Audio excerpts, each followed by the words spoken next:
He actually, Pudge just recently escaped a big gank. As you'll see in the mini-map, all my teammates are busy trying to chase him down, but I'm up front here. So basically, you want to click ahead of your heroes. You never want to click Burrow Strike on the hero itself, because it will Burrow Strike you to that last location that he was at. Unless he's completely standing still, it's not going to be effective. So you want to click directly behind them or a little bit ahead of them, just like you would in using Pudge using your meat hook. You don't want to ever click directly on your opponent when you're trying to hit him. So you see I clicked a little bit behind him. When he comes up and he lands, he's going to have a lot of damage taken from that Burrow Strike. And I'm getting hit by a tower right now and a little bit of rot, but I'm able to get the last hit on him, and I do get the kill on that. And I'm able to escape freely. So the next little thing I want to go over is damn no HTML clips. This is the man who inspired me to start playing with Sand King, and who actually kind of made a good replay, and without his permission, I've actually taken a lot of clips from the replay that he posted on his guide. So lots of credit to Dan No HTML. I will link to his guide and to DotaAllStars.com at the end of this in the credits. So definitely give a read to Dan No HTML's guide on the Dota All-Stars. It's a premium guide for the Sand King. It's actually the only premium guide on Dota All-Stars for the Sand King. And I want to go over some of his clips and kind of make some notes for you guys. It's going to be a bunch of random things, more burrow striking, and some of his using how to properly use his ultimate. So definitely give some credit to Dan No HTML. His example number one I want to show you. Example number one is going to be, again, he's versus the Spirit Breaker, so kind of full circle here. Except he's going to be he was on the north position and I was on the bot position, so he's on the top. He does this at level 1, and he knows exactly how the creeps are going to react to the enemy hero attacking him, so he waits to have the positioning to where his creeps are going to be able to do the damage on the Spirit Breaker, who actually is getting a lot of lucky stuns with his passive stun ability.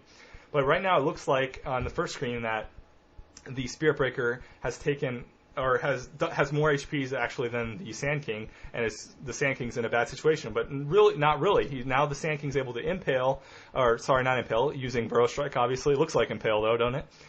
To stun the Spirit Breaker for a short duration, and the enemy creeps again, hitting on the enemy hero form, and Sand King's able to get first blood, get that extra 100 gold there, and he's going to make it out with his life pretty close. He ends up using his Flask of Sapphire Water to heal up, so he doesn't have to run back to the fountain.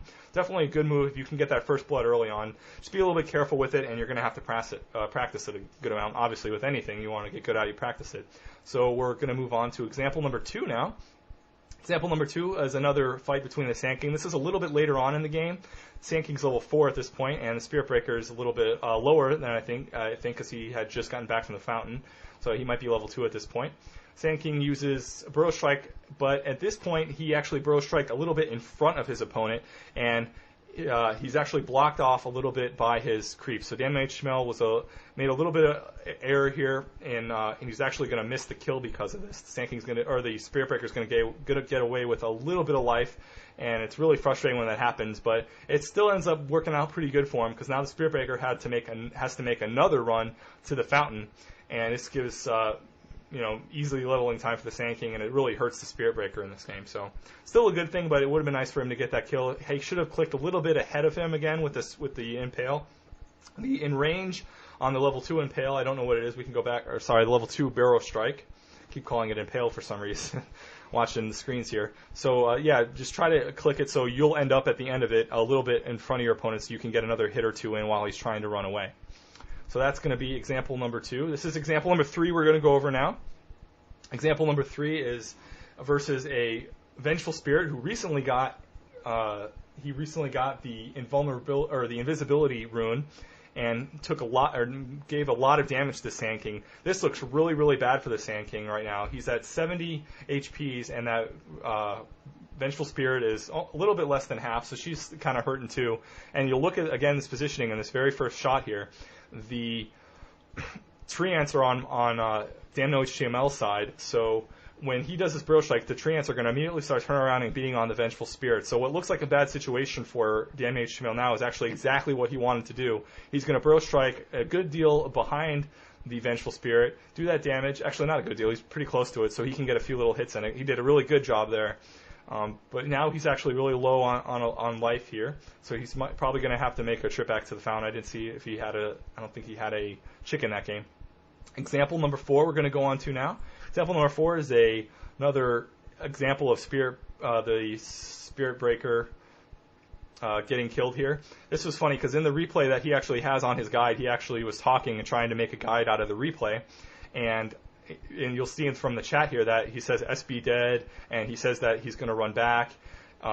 So he's really walking you through this in the chat log. So you see that he clicked immediately, again, behind the Spirit Breaker, so he could get extra hits on while the Spirit Breaker tries to run up. And he actually doesn't. He's level 6 now, so he's able to use his ultimate. This is a little bit risky move. The stun duration on Burrow Strike doesn't last that long to get effectively start channeling your ultimate. He bet on a lot that the Spirit Breaker would not start attacking him and stun him while he's channeling his ultimate. A lot of people depend on a fear tactic, saying that as soon as you see that green thing pumping from his tail, that they're going to start running away. But smart players will actually start attacking you and trying to cancel that ultimate. So a little bit of a risky move, but it worked out in this. The Spirit Breaker does end up dying. You notice he doesn't actually do attacks on him while the ultimate is running. He just kind of clicks ahead. It's the same principle with Pudge, with Rot. You never want to do an attack with him because they attack kind of slow, and you'll give your opponent a little bit of a head start in a run. You just kind of want to run with him while they're getting slowed from and damaged from your ultimate. So that's exactly how you use your ultimate good. It's a good example of that. A few more clips there showed the Spirit Breaker gets killed there. Example number 5 for Dan HTML. One of his clips. This is the first time he got Blink Dagger in the game, and he's going to get a double kill on the Soul Keeper and on the Vengeful Spirit that's in the middle. Right around level 6 and 7 is really, and if you can get your Blink Dagger by then, by all means, really good move here.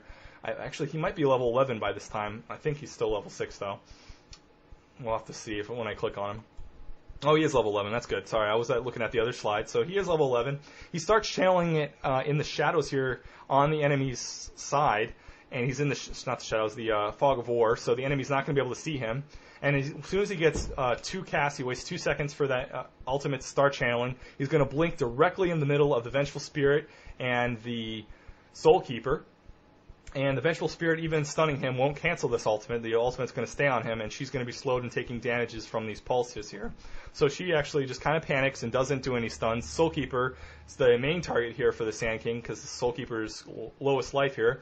He actually does get both of the heroes killed here, and does, like I said, get the double kill for that, using the Blink Dagger and using Epicenter well. So that's a perfect example of how to use Blink Dagger and your ultimate. That's example number 5. This is going to be example number 6 for Damn HTML.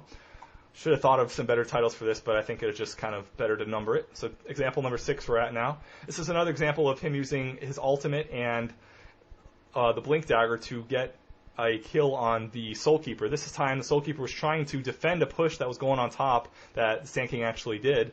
And there's an image of the Spirit or the Soul Keeper here. So Sand King actually doesn't know which one is specifically going to be the Soul Keeper, but it doesn't really matter because once he starts channeling, once he gets in there, the image is going to die really quick, and leaving nothing but the Soul Keeper to take full damage, the real Soul Keeper to take full damage from Epicenter. So he blinks in right now.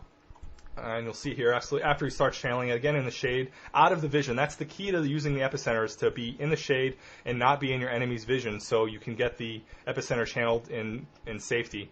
In this situation, it probably wouldn't mattered so much because the Soul Keeper really doesn't have any options as far as stunning and stopping the Sand King from doing his thing. He could have gone in there right away and started channeling it, or maybe even used Impale and started, and then he could have chased him with the Blink Dagger. So a few different things he could have done, but this is definitely the way to play it safe, is to start channeling your ultimate. Even if you miss a pulse while you're in the shade, it's still worth it because it'll be